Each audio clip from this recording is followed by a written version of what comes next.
నమస్కారం అండి. SB news 9550కి స్వాగతం సుస్వాగతం. ఏ రోజు వార్త ఆ రోజు మనకు అప్డేట్ కావాలంటే ఎస్బీ న్యూస్ 9550 ఛానల్ను మీరు సబ్స్క్రైబ్ చేసుకుంటే ప్రతిరోజు వార్త మీకు అప్డేట్గా ఉంటుంది. ఇంకా కష్టపడతారు అందరూ ఫోకస్ చేసి రేపు కార్పొరేషన్ కూడా ఇస్తే ఎవరు అడ్డం లేకుండా పనిచేద్దాం. ఉదయ్ కుమార్ అవునా, వెరీ గుడ్.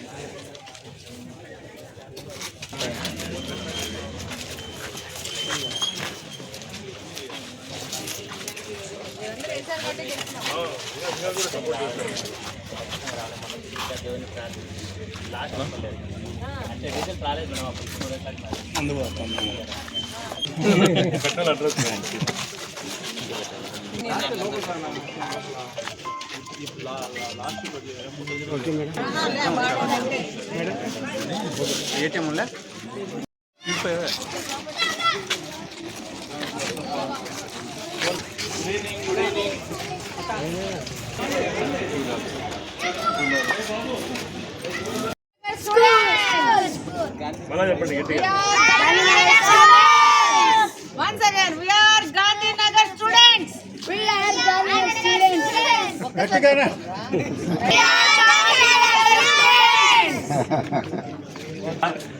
ఎక్కడ వీళ్ళు ఎక్కడ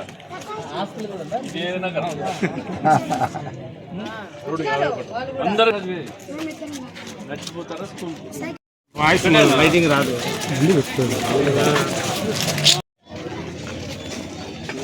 చంద్రబాబు నాయుడు గారి నాయకత్వంలో తెలుగుదేశం, జనసేన, భారతీయ జనతా పార్టీ 3 పార్టీల కూటమి ఏర్పడిన తర్వాత ఈ ప్రభుత్వం చేసిన సంక్షేమ కార్యక్రమాలను, అభివృద్ధి కార్యక్రమాలను ప్రజల్లోకి తీసుకుపోవడమే ఈరోజు ఇంటింటి కార్యక్రమం ప్రభుత్వం పార్టీ కూడా మొదలుపెట్టాం.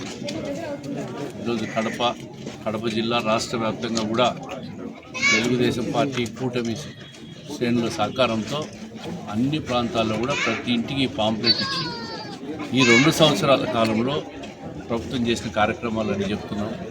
ఒకవైపు రాష్ట్ర వ్యాప్తంగా అమరావతి రాజధాని నిర్మాణం కావచ్చు, పోలవరం ప్రాజెక్ట్ నిర్మాణం కావచ్చు, రాయలసీమలో అనేక అభివృద్ధి కార్యక్రమాలు, సోలార్ పవరు, ఎనర్జీ పరంగా, అదేవిధంగా ఇతర పరిశ్రమల పరంగా అభివృద్ధి కార్యక్రమాలు, రెండో వైపు సంక్షేమం 4,000 రూపాయల పెన్షన్ కావచ్చు, తల్లికి వందనం, అదేవిధంగా మహిళలకు 3 గ్యాస్ సిలిండర్ల పంపిణీ, మహిళలకు ఉచిత బస్సుల కార్యక్రమాలు, ఇట్లా సంక్షేమ కార్యక్రమాలు చెప్తున్నాం. కడప నగర విషయానికి వస్తే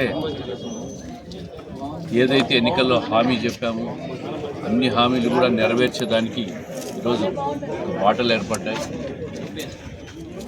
మౌలిక వసతుల కల్పనలో రోడ్లు, డ్రైనేజ్ వ్యవస్థ, దీన్నన్నిటిపైన పూర్తిగా దృష్టి కేంద్రీకరించాం.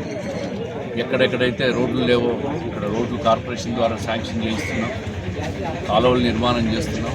ఇదే కాకుండా మౌలిక వసతుల కల్పన కోసం రాష్ట్రం నుంచి రాబోయే 1 నెల నుంచి 45 రోజుల్లో ముఖ్యమంత్రి గారు ఎమ్మెల్యే విజ్ఞప్తి మేరకు దాదాపుగా 300 కోట్ల రూపాయల నిధులు రాబోతున్నాయి.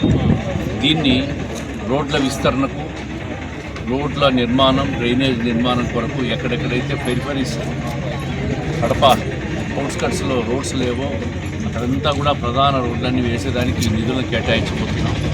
స్థానిక సంస్థల ఎన్నికలు దృష్టిలో పెట్టుకొని ఇప్పటికే పార్టీ కూడా మేము సమాయత్తమైనాం.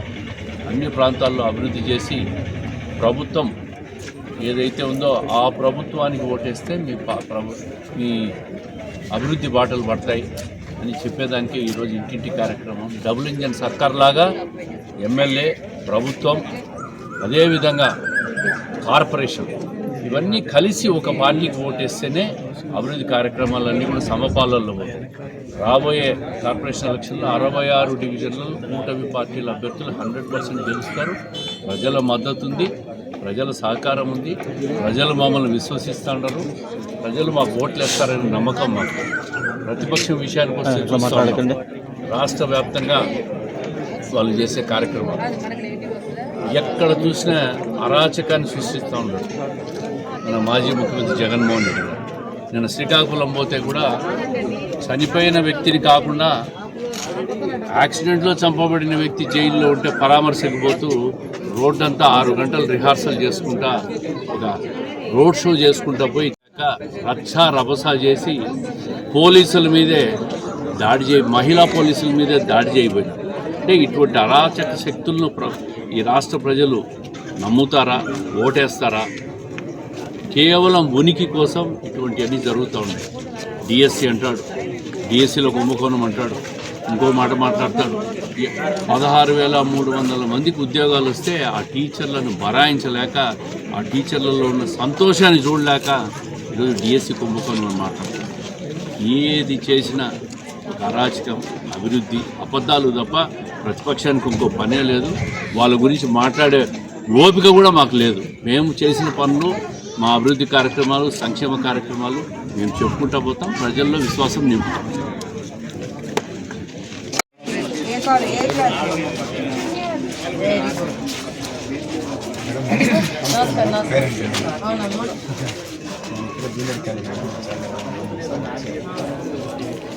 అలా కరప